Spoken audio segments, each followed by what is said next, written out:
Hello and welcome back to Rage Gaming and more Monster Hunter Wilds talk. This time though, I'm taking over for Cotton for a one-off video. It's finally time for some new Wilds bad takes after that beta, but of course we're going to have good ones and fun discussion as usual. Try not to take this too seriously though. Some people have insane takes, but most are pretty reasonable. There's a lot we can talk about though, so let's start with this legendary post. As highlighted on Reddit by Alan last account, some absolutely insane takes for the insect glaive discussion that's going on. If people feel like they need to change their entire grip, that's their problem, not mine. I only slobber on my controller in low rank. That's how you sound. Playing greatsword since 4U is irrelevant. Take your toxic positivity somewhere else, or yeah, have a great time is what he says, I'm sure. So if this confuses you, basically, Insect Glaive has changed quite a lot in Wilds. They've made some sweeping changes that I think validly a lot of people are upset about. They made it so the Kinsect attacks in unison with you, so you don't really have that slow mini game to get your essences anymore. Some people actually really dislike that. Personally, I think it's fine. That old minigame was clunky as hell, but things like removing the aerial balance, of course, to basically mitigate or reduce the ability to do aerial gameplay on an Insect Glaive, I think is really bad. The way they messed with the infinite standing combo for the old grounded playstyle, that being drastically different, is unfortunate too. But on the other hand, it's not like the weapon is dead. It was literally middle of the pack, number 7 in terms of performance in the beta, in terms of the speedrun times against Ray Dow. So undeniably, it's an effective weapon in its current form. But is that the issue? No, not really. It's the removal of something that is ultimately fun, that people really liked, that's kind of part of the weapon fantasy. But I think a huge part of what's weird about Insect Glaive is the changes they made to the keybinds, the buttons you're pressing to do what. They swapped a few things around, and the new way you can charge attacks when you have red buff means you have to hold that button down in the middle of other attacks and combos, kind of resulting in a kind of weird claw grip, and a lot of people, again, I think have very valid concerns with that. Is this ridiculous post that we just looked at absolutely an overreaction and somewhat embarrassing for someone to put out into the world? I think so. But, you know, it's fair to have issues with the current Insect Glaive. There's a great post in counterpoint to all of that though, by Joker Moonbow on the Reddit, stating that Insect Glaive's current form of grounded and aerial movements are in fact fluid, and you just need to learn how to use them. We're seeing incredible gameplay from different speedrunners, and it does look really fun. But my favourite comment was actually by this guy called Temporary Vice. They state that they main Insect Glaive, but grounded was always their playstyle, and that makes sense, because aerial was never really the best way to operate permanently. So he likes this version of the Insect Glaive because it makes him use, as a grounded player, actually use aerial stuff more often, like the new combo finisher. So it results in the weapon feeling more grounded and aerial as a hybrid instead of one or the other, as well as it's having great output and how extract gathering without that old minigame is a lot smoother. And he highlights, as I've said before, that in the beta we're using the default bug, the slowest, worst one. There's going to be high speed bugs that are going to feel so much better. But he also has criticisms. Doing combos while charging results in holding the controller in a weird, uncomfortable way,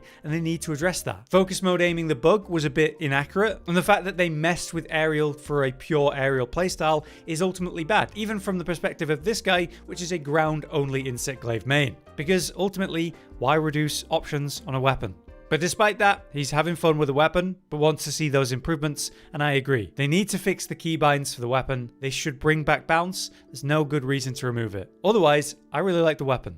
Now this one interested me because when I saw it, I was like, yeah, I guess. But is it that bad? There's this incredible meme from the early days of Elden Ring when people were complaining about the UI. Amazingly, we're talking about other game developers, not just like journalists or people that struggle with games in general. The post was a very upvoted post on the Reddit by Vincent, with their only real complaint being that Wilds is pretty much the Elden Ring UBISOFT UI meme. This absolute travesty upon your screen. Now, while this poster talks about how you can tune this down and disable some of the elements, they stated that it made them feel anxious, that the health bar and stamina doing the squiggle dance when things are going on, environment details popping up on the right side when something happens, obviously the online chat, fair enough, right? The monster icon with its distance on the top, NPCs speaking sometimes, the fact that the new handler is following you around in the hunt, these things are definitely not the Ubisoft UI meme at all. So again, I can see like the two sides of this, where I remember when I opened the map for the first time, I was like, whoa, 3D and cool, and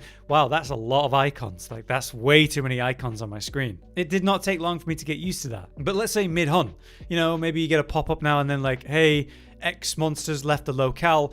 That's not exactly a new feature for the Monster Hunter games. But when we've been playing this beta, we have been receiving a lot of pop-ups and information, and hey, you're a new player, here's this new player information. But it does make me wonder whether they're going to tone it down at all after feedback from the beta. Did you guys feel like the UI was too much? Things that I saw brought up in the comments of this post though were valid or interesting details, like getting a pop-up to tell you whether or not a flash bomb or a pitfall trap was actually effective. In that case, you can see and acknowledge, hey look, it's in my trap, I can see it work.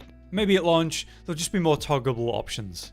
Next, we just have a fun topic, and it's generally raid out, and I actually love the way that this person described it. This post by Sir_Seal states that I've never seen a monster so universally loved so quick in regards to raid out. He's like the vice president to the flagship in my eyes. I love the idea that raid out is the vice flagship for the game. And I think a lot of people agree that this is the kind of monster that could have been the flagship for the game, fitting alongside great options like, say, Nergigante. I absolutely love the guy from his visuals, his design, god, the sound design, the environment that he's in, the nest and the color of those crystals while you're fighting, the way they reverb his lightning. It's just absolutely fantastic and bodes super well for the rest of, say, the apex predators of the game. But he's incredibly popular. And what we're seeing is kind of an interesting take, that if you look back at World, Anjanath was kind of similar in his popularity. That moment when you step out into the forest and you encounter Anjanath and you're like,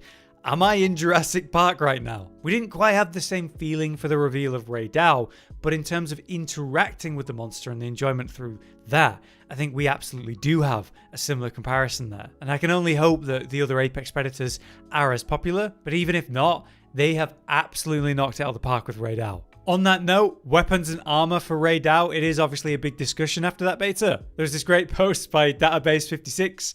Please Capcom, I beg you, make Raid Dao's heavy bowgun a railgun, like one of his horn antenna things. I want to see cool and fun weapons and unique designs in Wilds. Obviously, we don't want a repeat of World's designs, but I think they've learned their lesson pretty well on that. But something as cool as a railgun using the horns of Raid Dao is an incredible concept for a heavy bowgun. The most upvoted post on that Reddit post is about having a charging sound when you're sort of lighting up the laser beam, which is a really cool concept. Imagine Gunlance. They could do something similar like that with wyvern fire. If we think about, say, Raid Dao's sound design, imagine what the hunting horn could be like and the unique sounds that could have. Give it the similar kind of crystalline theme and the way that they reverberate and make those unique sounds that Ray did. Now, to get back to some interesting kind of takes, let's call them, I saw this post by Sight Deep. I've seen that some people don't like the new monster designs. I want to ask, what is it you don't like about them? And this is crazy to me because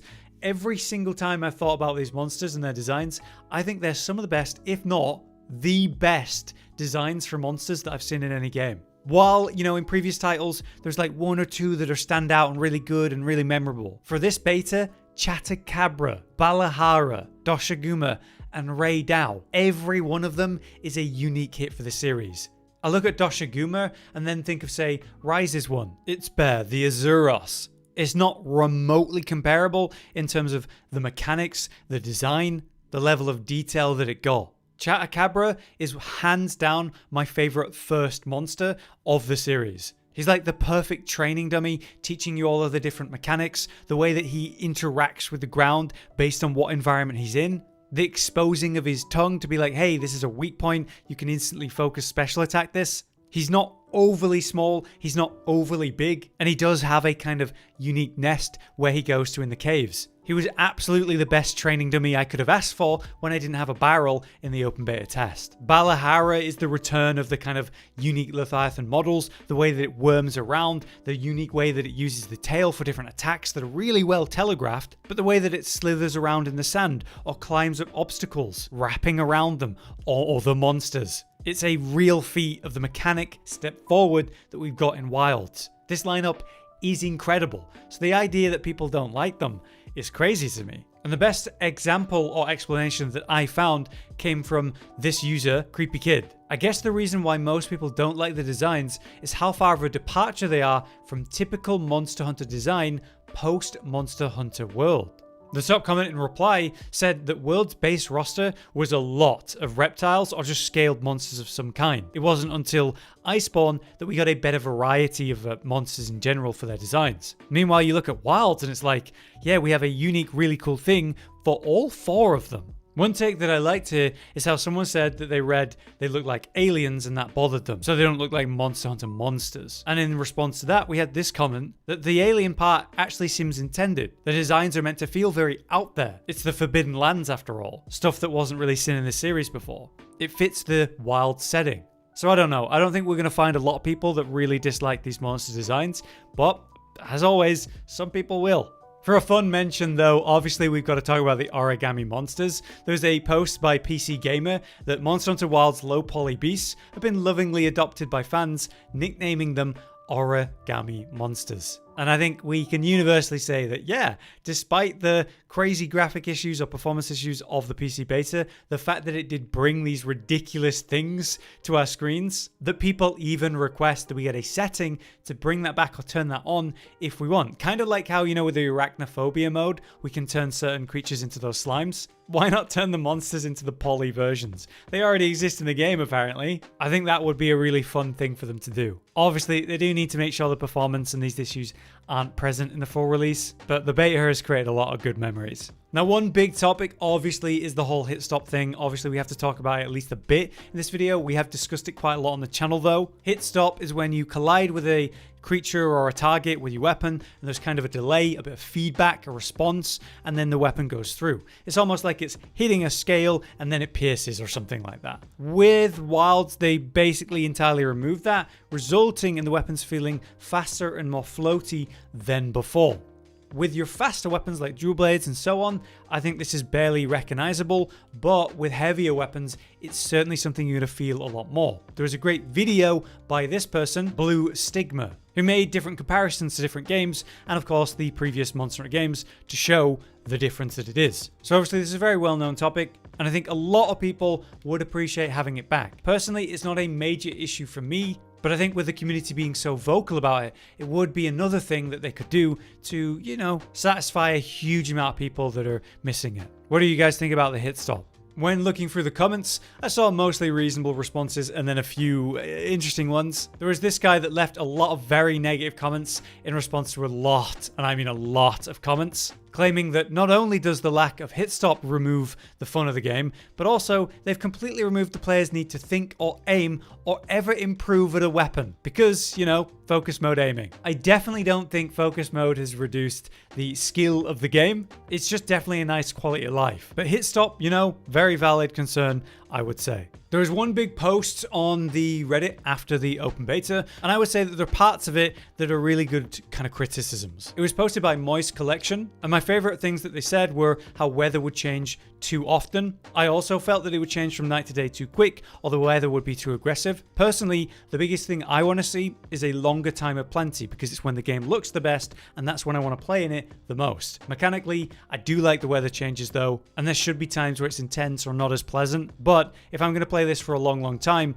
I want the pleasant time the most. He references hit stop, like the heavier feeling of weapons in World, or customizing the HUD, since there's a lot of pop-ups compared to what we've seen before that we'd love to be able to reduce. He references performance issues and the online lobbies mandatory. Obviously, when we were doing the open beta test, they wanted to test the online lobbies and the 100-player things and everything. So of course it was mandatory or forced on us, but we already know that it's not going to be for the release. The last thing that I want to highlight that I really agreed with him was the monsters fleeing way too frequently. But in the beta, I realized that there are tricks to help me, like using lure pods to hold them in place for a little bit. But definitely, that is a big bit of feedback. Monsters flee too often.